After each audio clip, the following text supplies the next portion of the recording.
이제 추수감사들이 얼마 남지 않는 일들 속에서 감사의 주머니라는 제목으로 말씀을 상고하고자 합니다.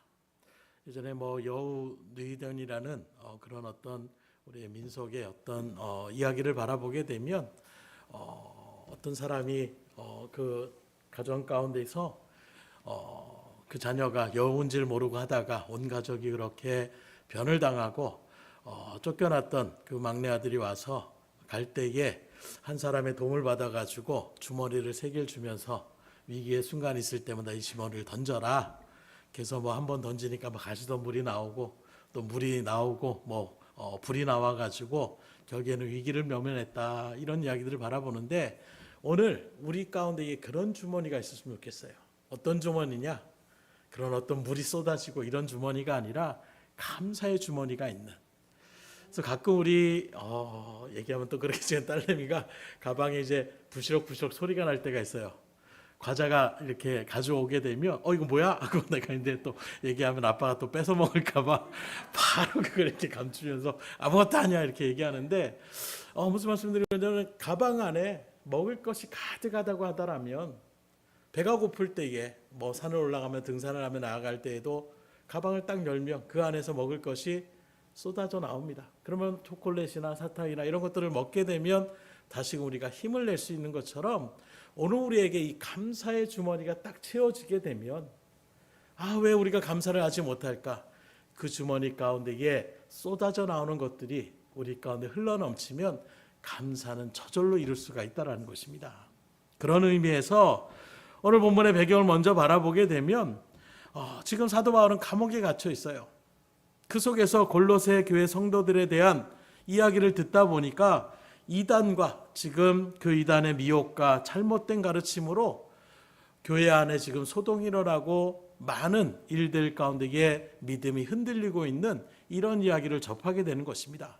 그래서 사도 바울이 그들을 다시금 신앙의 자리에 경고케 하기 위해서 그들이 어떻게 사는 것이 바르게 사는 것이냐 이걸 가르치기 위하여 보낸 서신이 바로 골로새서인데 이 골로새서 그렇기 때문에 1장과 2장 전반부까지는 교리적인 어떤 가르침을 그렇게 증거하고 3장부터 4장까지는 이제 실질적인 실천적인 삶 속에서 우리가 어떻게 살아가야 되느냐 이런 부분들을 가르치고 있는데 그 가운데에 오늘 우리가 읽은 본문의 말씀은 하나님 앞에서 올바른 감사 생활은 어떻게 이루어질 수가 있는가 이걸 우리에게 증거하고 있는 거예요.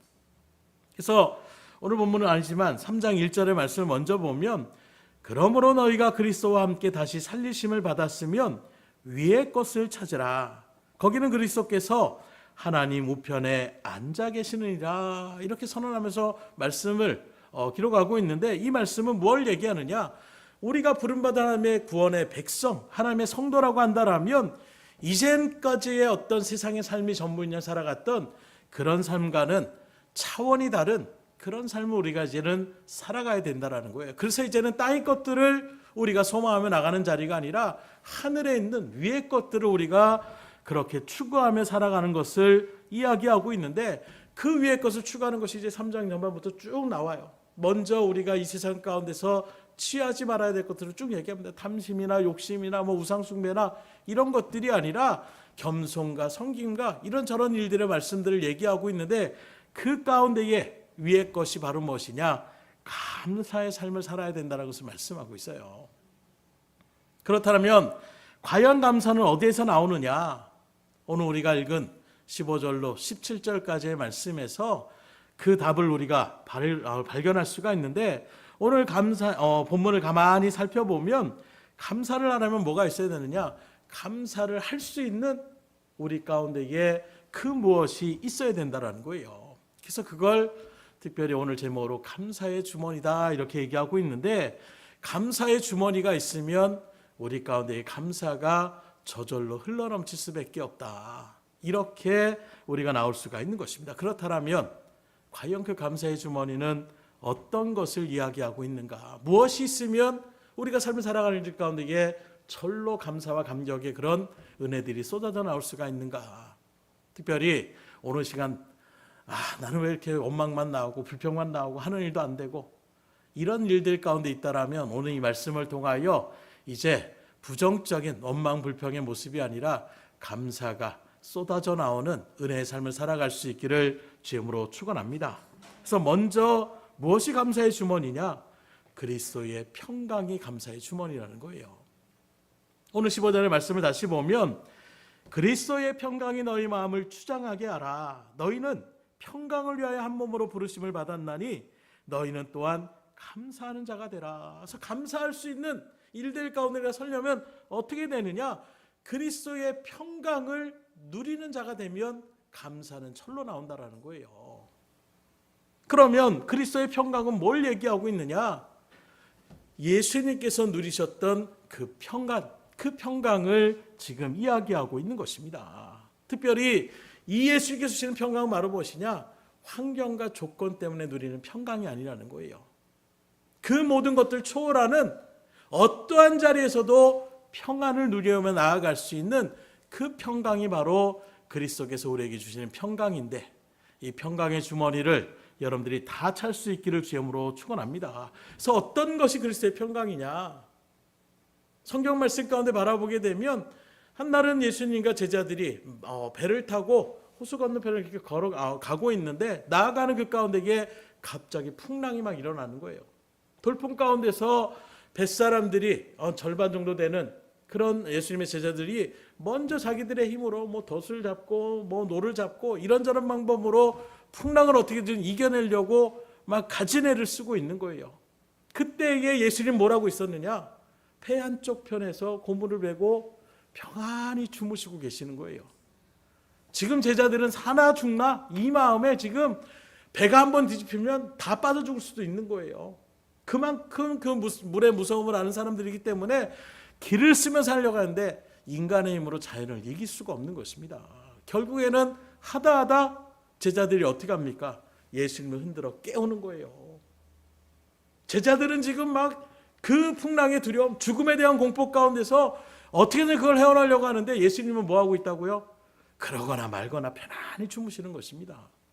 그런 예수님을 제자들이 막 흔들어 깨우기 시작합니다. 예수님, 지금 잘 때가 아닙니다. 우리가 지금 다 죽게 되었습니다.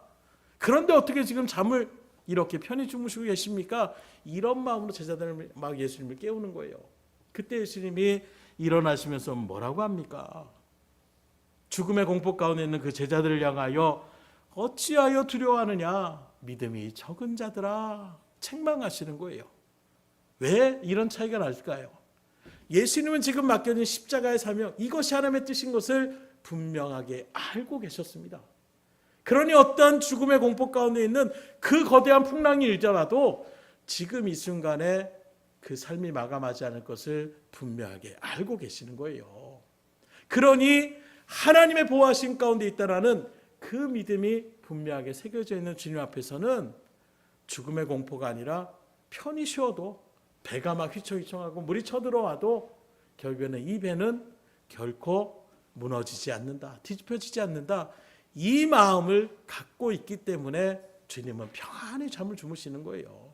솔직히 말하면 배를 타볼 때 이게 막 풍랑이 좀 일어나는 배를 타보시면 알겠지만 그러면 물이 어떻게 됩니까? 막 튀어 들어와요. 그러면 모를 수가 없습니다. 예수님이 주무시고 계시는데 예수님이 있는 게만 그거 무슨 보호막을 치는 것처럼 아이들이 하는 실드를 그렇게 치는 것처럼 거기에 물방울이 막 튀겨나가는 게 아니라 예수님도 분명히 막 물에 젖을 거예요. 그럼에도 불구하고 주님은 전혀 두려워하지 않는 것입니다. 그게 바로 주님이 누리시는 평강이었다는 거예요.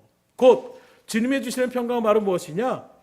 그 모든 일들 가운데서 어떤 환경이 와도 결코 무너지지 않는 그 마음의 평안이 두려움과 공포로 바뀌지 않는 진정한 평안을 이야기하고 있는 것입니다. 이런 평안을 주님은 누리고 있기 때문에 요한복음 14장 27절에 보면 이렇게 선포합니다. 우리 잘 아는 말씀이에요. 평안을 너희에게 끼치노니 곧 나의 평안을 너희에게 주노라. 나의 평안을 주노라. 바로 이 평안을 얘기하고 있는 거예요. 어떤 물질의 어려움, 어떤 환경의 어려움, 사람들의 어떤 이런 것들 때문에 흔들리는 그런 마음이 아니라 그 어떤 어려움 속에서도 그 어떤 두려움 가운데서도 흔들리지 않는 그 속에서 중심을 잡고 겉으로는 파도가 막 치지만 그 바다 중심은 고요하게 나가는 것처럼 그 마음의 평안, 바로 이 예수님의 평안을 너희에게 주노라. 그러면서 뭐라고 하느냐? 내가 너희에게 주는 것은 세상이 주는 것과 같이 아니하니라. 너희는 마음에 근심하지도 말고 두려워하지도 말라. 이 평안을 소유하게 되면 근심하지 않게 된다는 거예요. 두려워하지 않게 된다는 것입니다. 왜 그렇습니까? 예수님이 주시는 이 평안은 세상이 주는 것과는 비교가 안 되는 진정한 평안이기 때문이라는 거예요. 그런데 지금 사람들은 행복을 누리려고 하는 또 다른 마음으로는 내 마음의 위안과 평안을 누리게 하여 뭘 합니까? 세상이 주는 평안을 먼저 우리가 발견하게 되면 물질을 우리가 바라볼 수 있어요. 돈이라는 것 있으면 든든한 것처럼 생각합니다. 그런데 또 돈이 많으면 어떤 모습이 있습니까? 두려움이 또 있는 거예요. 왜요? 누가 나를 해코지하지 않을까? 그래서 제가 말씀드렸죠. 여행 가서도 뭔가 내가 별로 이렇게 갖춰진 것이 없으면, 기금성이나 이런 것이 없으면 편안하게 여행 다닐 수 있어요. 근데 뭔가 내가 공금을 갖고 있다. 여기에 돈 200, 눈빛 자체가 틀려요. 누가 보더라도 저 사람 뭐가 있는데 느껴져. 왜요? 불안한 거예요. 괜히 이거 놓치다간 전체 여행이 망가질 수도 있잖아요. 그러니 그 일들 가운데서, 그래서 제가 실적으로 말씀드렸잖아요. 이탈리아에 그렇게 로마에 갔을 때에 장로님이 그걸 이제 돈 주는 돈들을 갖다 앞에 이렇게 옛날에 앞주머니 이렇게 조그만 거 있지, 거기다 이렇게 그 준비해 놓고 있는데 히피족 같은 그 사람들이 이렇게 들어오는 거예요. 근데 얼마나 많이 듣습니까? 유럽에 가면 이 히피족들이 와가지고 사람들이 이렇게 소매치기 하는 일들을 너무나도 듣고 이렇게 가다 보니까 저 같은 경우는 아무것도 없어요. 그냥 반바지에 간편한 차림에 아무것도 든 것이 없으니까 마음 편해서 그냥 사람 구경도 하고 이렇게 바깥에 구경도 하는데, 장로님을 딱 바라보니까 그걸 꼭 들켜잡고서 가만히 있는 거예요. 그 모습을 이탈리아 사람들이 딱 보니까 놀리고 싶었던 모습이 제가 봤을 땐 그렇더라고요. 느낌이. 그랬더니 일부러 장로님 주변으로 한 5-6명이 싹 둘러싸는 거예요. 장로님이 어떨까요? 더 긴장하셔서 막 식은땀이 흐를 것처럼 이런 모습들을 바라볼 때, 물론 아무 일들이 일어나지 않았기 때문에 말씀드리는 거지만, 뭔가 내가 갖고 있으면, 우린 그 세상의 것이 있으면, 물질 얼마나 필요해요? 돈만 있으면 뭐가 될 것 같잖아요. 그런데 오히려 돈이 많으면 그 돈 때문에 두려움에 빠지는 것이 이 세상에 주는 평안이라는 거예요. 권력은 또 어떻습니까? 무소불위의 권력의 자리 가운데 있으면 모든 것을 내 뜻대로 할 수 있다는 그 마음으로 권력을 주려고 하지만, 그 권력을 지게 되면 또 어떻게 합니까? 누가 나를 또 해코지하지 않을까? 누가 반역을 일으키지 않을까? 이게 바로 세상이 주는 평안의 양면성이라고 얘기할 수가 있는 거예요. 그러나 주님께서 우리에게 주시는 평안은 양면성이 있는 것이 아니에요. 그냥 온전하게 누리며 나가는 것입니다.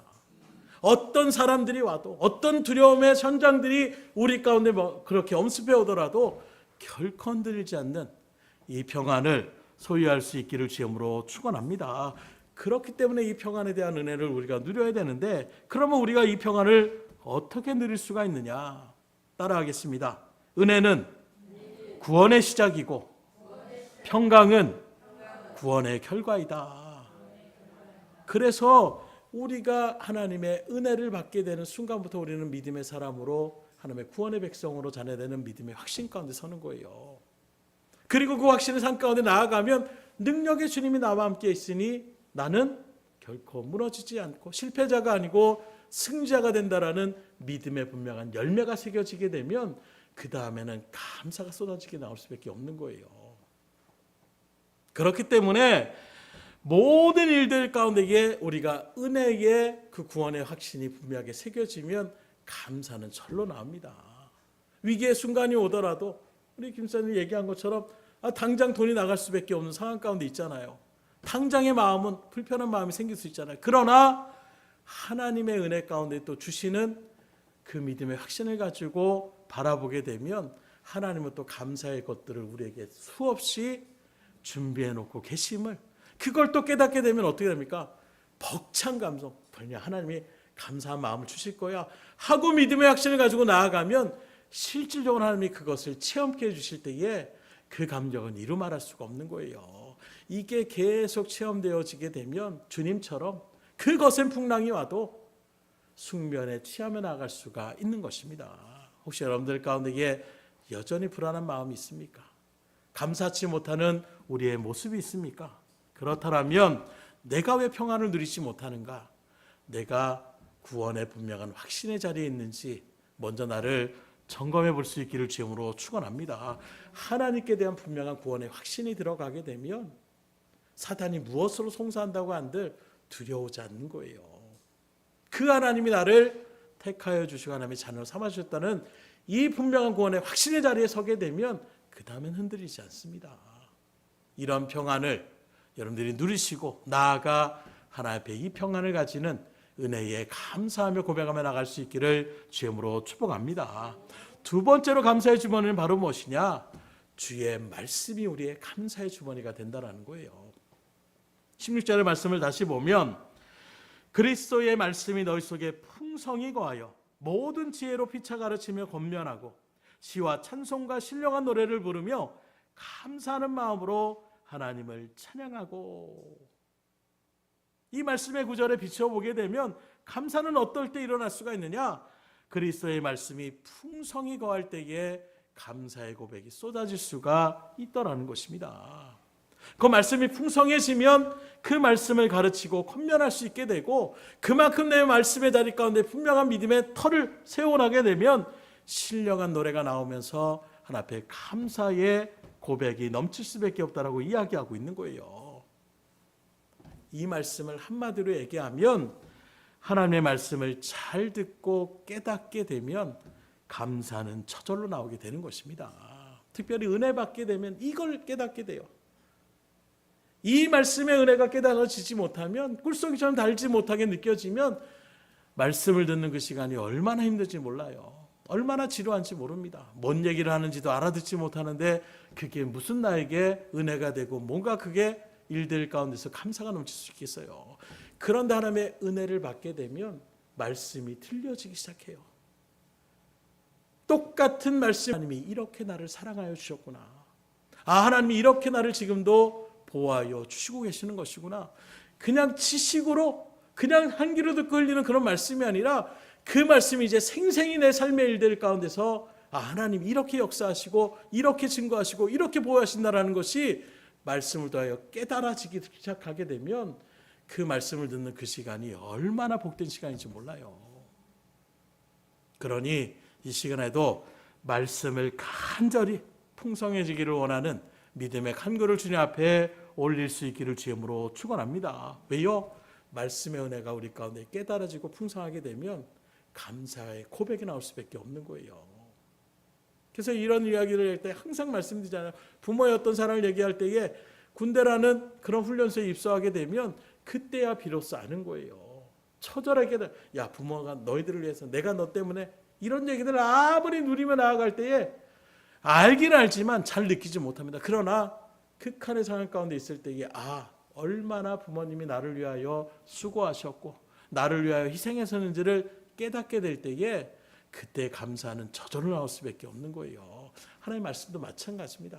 하나님이 계시고 우리가 신앙의 일들 가운데 부름받았는데 신앙의 일들 속에서 내가 또 직분을 받고 이런저런 일들을 하며 나아가는 것 이것만 그냥 생각하고 나아가다 보면 끌려가는 신앙이 될 수밖에 없어요. 그런데 하나님이 이런 나를 사랑해 주셨구나. 이런 나를 하나님께서 불러주셨구나. 이런 나를 하나님이 택하여 주셔서 하나님의 일들도 감당할 수 있는 일꾼으로 삼아주셨구나. 이게 온전하게 깨달아지기 시작하면 그때는 감사가 흘러 넘치는 거예요. 그러니 말씀의 은혜를 사모할 수 있기를 주님으로 축복합니다. 그래서 실제로 성경의 믿음의 선지자들의 어떤 삶의 모습을 바라보더라도 우리가 살아났던 것과 별반 다르지 않아요. 그들도 어떤 외세의 그런 침략 속에서 힘들어하고 고민하고 근심하고 때로 원망하고 불평하며 나가는 그런 모양들이 있는 것입니다. 그랬던 그들에게 하나님이 임재하시고 그에게 말씀을 하나님께서 선포하십니다. 기드온이 몰래 그 족속들의 어떤 일들 속에서 들킬까 봐 포도주에서 열심히 그것을 하고 있을 때에 천사가 와서 뭐라고 합니까? 큰 용사라고 선포해 주시는 거예요. 이 말씀을 듣고 기드온이 맨 처음 부정적으로 내가 무슨 큰 용사입니다. 부끄럽습니다. 그리고 하나님 앞에서 이런저런 얘기하는데 왜 하나님 우리 백성을 택했는데 왜 우리가 이런 어려움을 당하고 있습니까? 라고 했을 때에 이제 그래서 내가 너를 통하여 이 민족을 구원하려고 한다. 이 말씀을 듣고 그 말씀으로 하나씩 하나씩 기도원이 변화가 되기 시작해요. 그리고 난 다음에 어떻게 됩니까? 하나님이 주시는 그 확증을 가지고 이제는 3만 명의 사람들 그 중에 다 보내고 300명의 사람들만 남기고, 그리고 그들에게 황아리와 햇불만을 가지고 전투에 나가는 그 일들 가운데에 그 말씀에 의지해 나갈 때에 놀라운 기적의 역사를 체험하게 되는 거예요. 그러기에 우리 가운데 이 말씀이 살아 움직이는 것이 그만큼 중요합니다. 특별히 말씀을 들어도 잘 이해가 안 된다, 말씀을 들어도 은혜가 안 된다, 이것을 놓고 먼저 치열하게 하나님 앞에 기도하셔야 돼요. 하나님, 나도 말씀의 은혜를 깨닫기 원합니다. 나도 하나님이 주시는 그 은혜의 말씀이 무엇인지를 온전히 깨달아서 하나님 앞에 친정으로 감사하며 나갈 수 있는, 나아가 주님의 능력을 체험하며 나갈 수 있는 믿음의 사람이 되게 하여 주시옵소서. 주님 앞에 기도함을 통하여 믿음의 선진들이 과거에 믿어왔었던 모습들이 하나님의 말씀을 온전히 새긴 다음부터 든든히 하나님의 일들의 놀라운 역사들을 이뤄나갈 수 있었던 것처럼 여러분들도 말씀이 살아 움직이며 나갈 수 있는 그 믿음을 소망할 수 있기를 주님으로 축원합니다. 그래서 오늘 우리에게도 교회가 큰 교회를 다니냐 작은 교회를 다니냐 이게 중요한 게 아니에요. 정말 필요한 것은 우리의 이 심령 가운데에 하나님의 말씀이 온전히 새겨지고 온전히 깨달아지고 그 말씀이 내 가운데 생명력이 있어서 말씀대로 우리가 살아가는 믿음의 자리 가운데 서고 있느냐 서지 못하고 있느냐, 이것이 우리 가운데에 분명한 기준이 될 수가 있어야 되는 것입니다. 그래서 말씀이 우리 가운데 온전하게 들어오기 시작하면 변화가 시작되는 거예요. 어떤 변화가 시작됩니까? 우리의 생각이 변하기 시작합니다. 이전에는 나 혼자 하는 것처럼 생각되어져요. 나만 고생하는 것처럼 생각됩니다. 나만 열심히 있는 것처럼 생각해요. 그러면 그 일들 가운데에 주저앉을 수밖에 없는 것입니다. 능력의 선지자는 엘리야도 바라보십시오. 혼자만 하나님의 일들 가운데 쓰임받는다고 생각하니까 그 엘리야도 털썩 주저앉는 거예요. 이제는 하나님 나 데려가십시오. 나도 할 만큼 했습니다. 그때에 뭐라고 합니까? 너 외에도 7,000명의 사람들이 지금 하나님을 경배하며 그 일들 가운데 섰다라는 위로의 말씀이 딱 떨어지고 나가니까 다시금 엘리야가 어떻게 합니까? 힘을 내는 거예요. 이만큼 주의 음성을 듣는 것이 너무나도 우리 가운데 중요한 것입니다. 그래서 말씀을 들으면 생각이 변하고 생각이 변하면 행동이 변할 수밖에 없는 거예요. 이전까지는 죽여주세요 했던 엘리야가 다시금 힘을 내서 하나님이 가라는 호렙산까지 힘을 내어 가는 것입니다. 그리고 입술의 선포가 변하는 거예요. 이전까지 부정적인 언어를 사용하고 사람들에게 상처 주는 말을 써왔던 우리들이 이제 하나님의 말씀의 은혜를 깨닫게 되면 내가 이제는 하나님의 사람답게 이야기해야지, 하나님의 택함받은 사람답게 내가 선한 말들도 위로하고 칭찬하고 격려하며 섬겨줘야지, 우리의 입술의 언어들이 변화가 시작되는 거예요. 그러면 찬송이 저절로 흘러 넘치는 것입니다. 그렇게 될 때에 감사가 넘치는 삶의 자리에 나도 모르게 서 있는 거예요. 그렇게 감사할 수 있기를 주님으로 축원합니다. 마지막으로 은혜를 힘있는 것이 감사의 주머니다. 무슨 말이냐? 오늘 17절의 말씀입니다. 또 무엇을 하든지 말에나 일에나 다 주 예수의 이름으로 하고 그를 힘입어 하나님 아버지께 감사하라. 이 말씀 뭐를 얘기하느냐? 내가 하는 그 모든 일이 사실은 겉으로는 내가 하는 것처럼 보이고 있지만 실상은 하나님께서 나에게 힘을 더하여 주시고 능력을 주셔서 하나님의 일들을 감당해 나갈 수 있도록 은혜를 넘치게 하여 주신다라는 거예요. 그래서 이 은혜가 넘치면 우리가 고백하는 것이 무엇입니까? 아유, 얼마나 어떻게 그렇게 하실 수 있어요? 정말 대단합니다. 아니요, 제가 한 것이 아니라 하나님이 은혜를 주셔서 한 것입니다. 하나님 앞에 감사의 고백이 절로 나올 수밖에 없는 것입니다. 그래서 오늘도 여러분들이 가는 이 믿음의 일들, 오늘 이 자리에 오신 것들도, 또 여러분들이 사명을 감당하는 모든 것들도 실상은 하나님이 능력을 더하여 주셨기 때문에 감당할 수 있음을 우리가 분명히 아셔야 되는 거예요. 그래서 예레미야 33장 2절 3절에 보면 예레미야를 통해 하나님이 이렇게 우리에게 분명히 선포하시는데, 이를 행하시는 여호와, 그것을 만들며 성취하시는 여호와, 그의 이름을 여호와라 하는 이가 이와 같이 이르시도다. 너는 내게 부르짖으라. 내가 내게 응답하겠고 내가 알지 못하는 크고 은밀한 일을 내게 보이리라. 하나님이 당신에 대하여 뭘 얘기하고 있느냐? 하나님은 이를 행하시는 여호와라고 얘기하고 있는 거예요. 그리고 그 일을 그대로 만들어 성취하시는 분이 하나님이심을 우리에게 선언하고 있습니다. 다시 말하면 여러분들을 불러주셨어요. 불러주신 여러분들이 힘들게 나아가는 그 신앙의 자리 가운데 서도록 하나님이 여러분들을 불러주신 것이 아닙니다.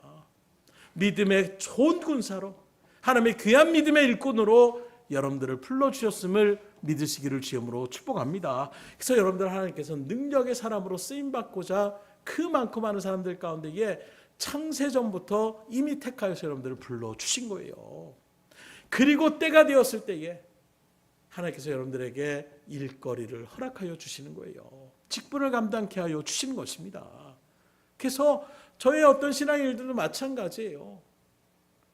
앞에 나가서 이런 일들에 대한 거 가장 부끄럽게 여기고 지금도 이렇게 앞에서 얘기하며 나가는 것을 별로 그렇게 즐겨하는 그런 스타일은 아니지만 하나님께서 만들어 가시는 거예요. 이제는 네가 거기에 멈춰 있을 때가 아니다. 사역의 일들도 마찬가지예요. 이렇게 안 하려고 저렇게 안 하려고 어떻게든 그것을 요나처럼 부르치며 나가려고 하는데 때가 되니까 하나님께서 그 일들을 진행케 하여 주시는데 이제 그 일들을 감당할 시간들이 하나님의 계획 가운데 있으니까 제 생각에는 아직도 느긋하게 갈 줄 알았는데 하나님 막 휘몰아치듯이 이것저것 막 맡기시는 거예요.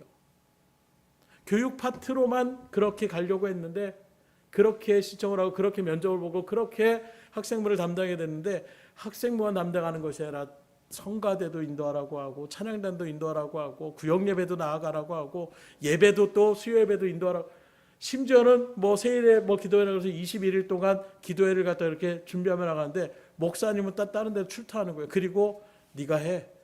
갑자기 그 말씀을 갖다가 그냥 어떻게 지금 막 하나님 말씀을 어떻게 전할지도 모르게 그런 긴장한 일들 속에서 그때 성경 엄청나게 읽었던 것 같아요. 엄청나게 하나님 앞에 기도했던 것 같아요. 아침, 저녁, 점심 그 하루에 그 3시간을 갖다가 성도에 올 때마다 다른 말씀으로 이렇게 선포하며 나가는 것을 21일 동안 한다는 것은 정말로 너무 힘든 일이었어요.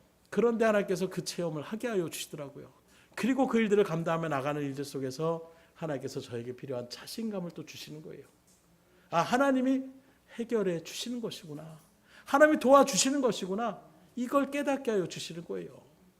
그 말씀을 전하며 나갈 때에 얼마나 알잖아요. 좀 뭔가 부족한 사람들이 얘기하면 듣는 사람들도 막 긴장해가지고 저러면 이런 모습들이 보일 정도로 그럼에도 성도님들이 받아주는 거예요. 전도사님 그래도 오늘 은혜 받았어요. 전도사님 그렇게 말씀하는데 저희가 많이 좀 깨달음이 되더라고요. 그 속에서 또 막 차량운행을 갔다가 차량운행까지 막 하니까 20분 30분씩 먼저 나아가서 먼 거리에 있는 분들 오는데 그 모습에서 장로님 한 분이 같이 제 옆에 앉아가지고 두런두런 또 이런저런 얘기를 해주시는 거예요. 그게 또 얼마나 은혜의 시간이 되는지 그 일들을 통하여 어느 순간에 왜 이렇게까지 몰아치시는가 하나님께서 담임 사역자를 그렇게 인도하려고 하는 주님의 그 뜻을 이후에 깨닫게 되는 거예요. 제 마음은 여유가 있었지만 하나님은 너 지금 여유 부릴 때가 아니야. 빨리 뭐라도 지금 막 집어넣어가지고 그것들을 체험케 하려고 나아가는 이런 모습 속에서 어느 날은 갑자기 장례를 또 갖다 인도하라고 하는 거예요. 얼마나 당황이 되는지. 그것도 일들 속에서 믿음의 어떤 사람들이 아니라 어떤 사고를 당해서 이렇게 생명을 다한 인생 가운데 있는데 뭘 위로를 하겠어요. 당황돼서 원로 목사님한테 전화를 해가지고 지금 갑자기 이런 일을 목사님이 하는데 저 어떻게 해야 됩니까? 그랬더니 그 죽은 사람의 운명을 달리한 사람에게 집중하지 말고 남은 사람들에게 하나님의 말씀을 증거하며 나아가야 된다.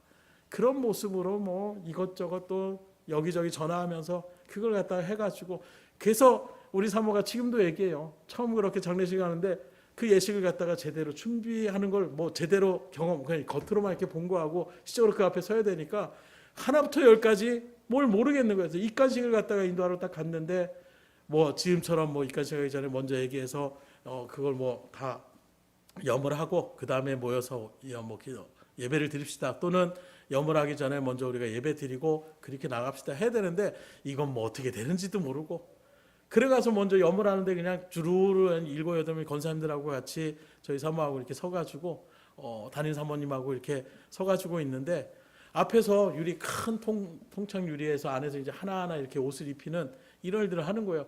근데 멀뚱멀뚱 서 있으니까 이것도 또 되게 고역인 거예요. 그러다가 그나마 저에게 좀 하나님의 일들을 하면서 자신 있었던 것이 찬양을 드리는 것이 그나마 좋아서 그래서 우리 같이 찬송합시다. 그러면서 찬송을 갔다가 그나마 1시간 동안 찬양을 했던 것 같아요. 염이 시작하면서 끝날 때까지. 그런데 그 일들을 마치고 무슨 말씀을 전했는지 기억이 안 나요. 솔직히 얘기하면. 그때 무슨 말씀을 본문했는지 기억도 안 나는데 단 한 가지 분명하게 기억나는 건 찬양을 엄청나게 드렸다. 그리고 돌아오는 순간 하는 말들이 전도사님이 이렇게 은혜로운 장례는 입관식은 처음이었습니다. 찬양을 하면서 은혜를 많이 누렸다는 거예요. 제가 말씀을 전한 게 아니라 하나님이 그 마음을 허락하여 주시니까 그 모든 것 가운데서 정말로 거기 있는 유가족들도 1시간이 넘게 계속해서 찬양을 드리는 그 모습을 바라보니까 그 모습에 감동을 또 받게 되는, 그러니까 하나님은 어떻게 역사하실지 몰라요. 근데 그런 일들을 갖다가 한 번 두 번 하면서 나아갔을 때 등대교에서 그래서 처음 아직도 기억나는 게 갑자기 이렇게 또 생명을 달리하셔서 장례 예식을 이렇게 진도하는데 그때 또 원로 목사님이 든든한 어떤 저의 그렇게 배경이라고 한다면 원로 목사님 그때 해외로 또 출타를 하신 그런 가운데 있어가지고 오로지 제가 할 수밖에 없는 그런 상황 가운데 있었어요. 그리고 그 일들을 갖다가 뭐 입관식부터 해서 바른식까지 쭉 예배를 다 인도하고 딱 나가는데 한 권사님이 그렇게 얘기하시더라고요. 오면서 나 목사님 제대로 못할 줄 알았는데 그래도 잘 하시네요. 그 말씀을 듣는데 나를 어떻게 생각하신 거지? 그런 마음인데 그 마음이 어떤 마음이냐? 그걸 다 하나님이 이미 경험케 하여 주시니까 부교역자로 뭐 실수하는 것 사람들이 또 마음이 너그러워서 이해를 해요. 근데 만약에 담임 목회자로서 어리숙한 모습을 보인다면 물론 그것도 은혜로 받아줄 수 있지만 우리 목사님 아직 이런 마음이 들 텐데 이미 하나님 그 모든 것들을 경험케 하여 주시고 그 모든 것들을 다 나아갈 수 있도록 인도해 주시니까 어느 순간에 담임 목사님 인정할 만하구나 이런 마음을 그때 고백으로 굳이 안 하셔도 되는 말이잖아요. 그런데 굳이 얘기하시는 것은 그 이면에 저는 한편으로는 뭐지? 이런 생각 들지만 내가 너를 이제 인정할게 이런 마음으로 제가 듣게 되더라고요. 그러면서 또 감사가 되는 거예요. 그래서 주의 일들을 특히 감당해 나갈 때에 두려워하지 마십시오. 그 일들 가운데 내가 세우게 된 것은 겉으로는 뭐 우연히 벌어지고 겉으로는 뭐 강압에 또는 내가 준비되는 것처럼 아닙니다. 하나님은 준비되지 않은 사람 사용하지 않아요. 하나님이 준비됐다라고 인정했기 때문에 그 자리에 설 수 있도록 이끌어 주시는 것입니다. 그리고 하나님은 만들어 가시는 거예요. 그래서 이를 행하시는 여호와는 어떻게 합니까? 그것을 만들며 성취하시는 하나님이시라는 거예요. 그리고 여러분들의 어떤 일들의 모습 속에서도 두려워하지 마시고 오히려 하나님께서 이제 내가 일들을 감당할 수 있도록 하니 능력을 더하여 주시려고 하시는구나. 오히려 기대감을 가지고 감사함으로 주님 앞에 영광 돌리며 나갈 수 있기를 주님으로 축원합니다. 그래서 가끔 이렇게 목회자들끼리 이렇게 만남을 하면 많이 은혜를 누리는 것이 있는데 그러다 보면 모두가 또 그런 것이 아니에요. 힘들고 지치신 분들이 있습니다. 저도 마찬가지일 때가 있고요. 그때 한 목사님이 목회에 대한 부분들을 이야기를 하면서 너무 힘들고 지친다는 거예요.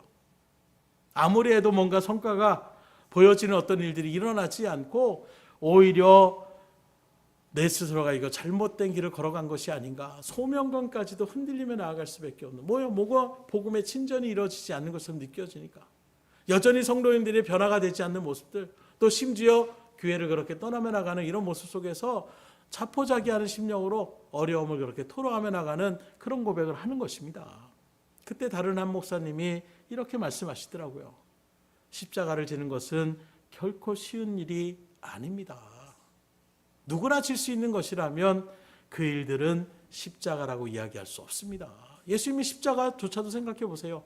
예수님이 그 십자가를 지면서 얼마나 쓰러지며 넘어가는, 물론 성경에는 그 일들이 기록되어지지 않지만 전승에 의하면 올라가면서 예수님께서 쓰러졌던 그런 모습들을 또한 이야기하고 있는 것입니다. 채찍에 맞히고 온몸에 피난 다 쏟아지며 나아가는, 그래서 그 무거운 십자가를 지며 나갈 때에 오죽하면 구레네 시몬을 억지로 잡아 끌어서 같이 이것을 지게 하셨어요.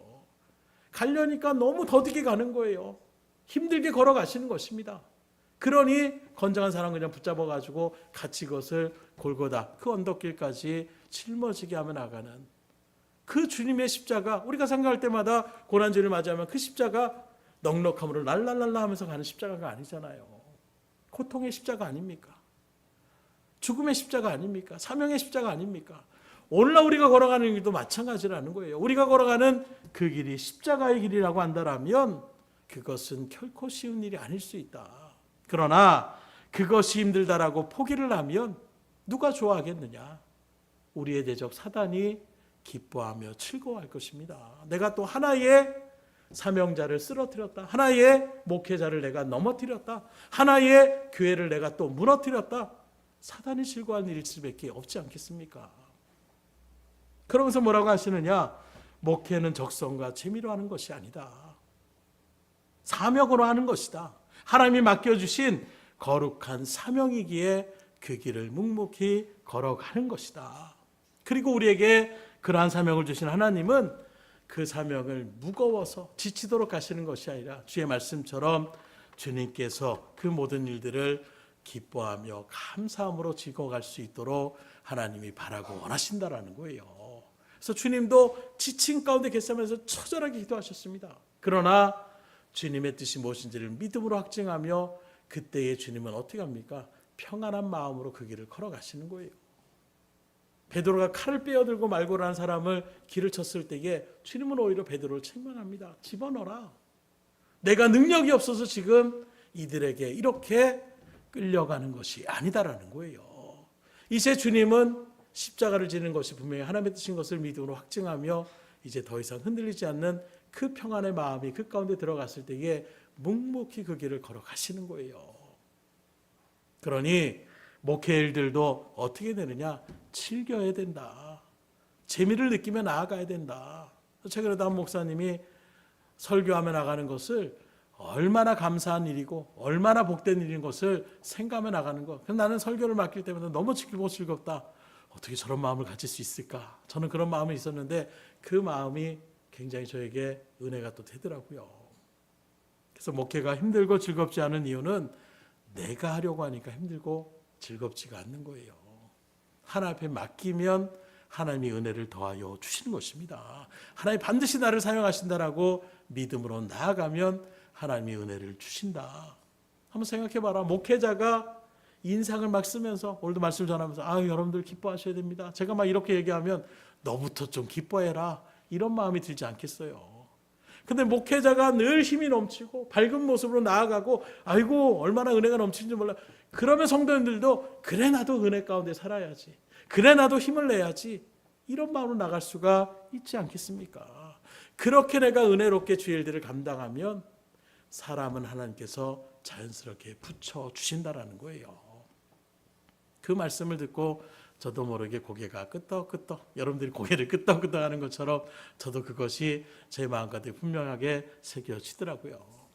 중요한 건 제가 중요한 것이 아니라 오늘 여러분들은 어떠냐는 거예요. 신앙의 길을 걸어가는 또 맡겨진 직분의 삶을 감당하는 것이 지치고 힘드십니까? 아니면 즐겁고 행복하십니까? 구원받은 백성답게 주님 주시는 은혜를 충만히 누리며 하나님께서 능력을 더해 주심을 체험하는 가운데에 감사와 찬양을 돌리며 나아갈 수 있기를 주님으로 축원합니다. 그래서 우리를 사랑하시는 하나님이세요. 여러분들 수많은 사람 가운데 특별히 하나님께서 일찍이 여러분들을 선택해 주셨어요. 뭐 가끔 막 연애 뭐 이런 뭐죠? 뭐 사랑의 짝 뭐 이런 거 할 때 누군가 이렇게 많은 사람들이 뒤에서 그 사람을 선택해서 생각해 보세요. 고개를 들리는 순간 입이 자지기도 이렇게 쓰고 올라가잖아요. 하나님께서 그 많은 사람들 가운데 특별히 여러분들을 한 명씩 선택해 주셨습니다. 그것만 내가 은혜 가운데 분명하게 안다라면 우린 감사가 안 나올 수가 없는 거예요. 주님 앞에 기쁨의 고백이 나오지 않을 수가 없는 것입니다. 내가 주님을 먼저 알고 믿으려고 나갔던 것이 아니에요. 주님이 누군지도 몰랐습니다. 그냥 세상의 전문지 알았어요. 그런데 하나님께서 때가 되니까 여러분들을 하나님의 은혜의 자리 가운데로 인도하여 주시는 거예요. 때로는 사람을 통하여, 때로는 어떤 환경의 문제를 통하여 하나님 앞에서 믿음의 자리 가운데 여러분들을 불러주셨어요. 내가 한 것이 아니라 하나님이 여러분들을 불러주신 것입니다. 그리고 때가 되어 여러분에게 또 맡겨진 은혜의 일들을 하나님께서 감당하라고 하나님께서 말씀하시는 거예요. 그렇다고 두려워하지 마십시오. 말씀드린 대로 그 일을 내가 믿음으로 아멘으로 순종하면 그 일들을 감당할 수 있는 능력과 힘을 더하여 주십니다. 그래도 내가 깨닫지 못하면 사람들을 또 붙여주시기도 하셔요. 그래서 어떻게든 내가 힘있게 그 일들을 감당할 수 있도록 인도하여 주시는 분이 바로 저 여러분들을 불러주신 하나님이심을 다시금 믿음으로 깨달으시고 감사할 수 있기를 주님으로 축원합니다. 말씀을 드립니다. 감사는 능력이라고 얘기할 수가 있어요. 그런데 이 능력은 그냥 내 어떤 경험과 어떤 그 일들 가운데 배움의 토대로 나타난 능력이 아니라 감사의 주머니를 우리 가운데 가지고 있으면 이 능력은 저절로 발휘될 수밖에 없는 것입니다. 그러니 여러분에게 그리스도의 평강이 가득 넘치기를 주님으로 축복합니다. 하나님의 말씀의 은혜가 풍성할 수 있기를 주님으로 축원합니다. 내게 되어진 모든 일이 하나님의 은혜임을 믿음으로 확증할 수 있기를 주님으로 축복합니다. 그리함으로 모든 삶의 일들 속에서 가정에서건 직장에서건 또 교회 안에서건 어떠한 자리에서도 늘 감사가 풍성하게 흘러넘치는, 누가 건드리기만 해도 아이고 감사합니다, 하나님 감사합니다, 이런 고백들이 여러분들을 통하여 증거되고 그런 여러분들의 모습을 통하여 또 많은 사람들이 힘을 얻고 위로를 받으며 다시금 주의 일들 가운데 믿음으로 설 수 있는 복된 일들 가운데 쓰임 받으시는 여러분들이 될 수 있기를 주님으로 축복합니다. 기도하겠습니다.